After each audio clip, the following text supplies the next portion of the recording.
Killing star ದರ್ಶನ್ಗೆ ಶುರುವಾಯ್ತಾ supreme tension. ಸುಪ್ರೀಂಗೆ ಮೇಲ್ಮನವಿಯನ್ನು ಸಲ್ಲಿಸೋದಕ್ಕೆ ಪೊಲೀಸರು ಮುಂದಾಗಿದ್ದಾರೆ. ಇದರ ಬೆನ್ನಲ್ಲೇ ಆಪರೇಷನ್ ಮಾಡಿಸೋದಕ್ಕೆ ದಾಸ ಒಪ್ಪಿಗೆ ಕೊಟ್ಟಿದ್ದಾರೆ.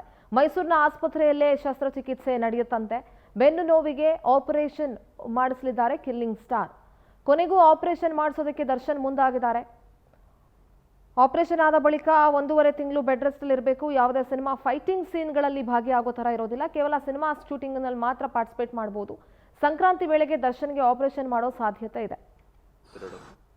ಇವಾಗ ಸರ್ಜರಿ ಅಂದರೆ ಇವಾಗ ರೆಗ್ಯುಲರ್ ಟ್ರೀಟ್ಮೆಂಟ್ ಎಪಿಡ್ಯೂರಲ್ಲು ಮತ್ತು nerve block by chance work ಆಗಲಿಲ್ಲ ಅಂದರೆ ಸರ್ಜರಿ ಅಂದರೆ ಫಿಕ್ಸೇಷನ್ ಅಂತ fixation L5S1 fixation with inter body fusion that's surgery.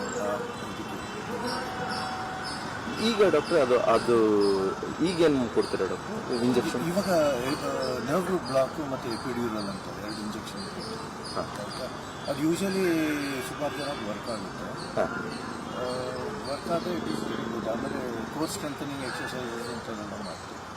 Work ಆಗಿಲ್ಲ ಅಂದರೆ operation. Already he started is workout ಅಂದರೆ diet and upper body. Okay, over body ಎಲ್ಲ workout ಮಾಡೋಕ್ಕೆ ಬಿಟ್ಟಿಲ್ಲ. ಡೆಡ್ ಲಿಫ್ಟು ಅಂಥದ್ದೆಲ್ಲ ಮಾಡೋಕ್ಕಾಗಲ್ಲ, ನೋ ಕ್ವೆಶ್ಚನ್ ಅಟ್ ಆಲ್.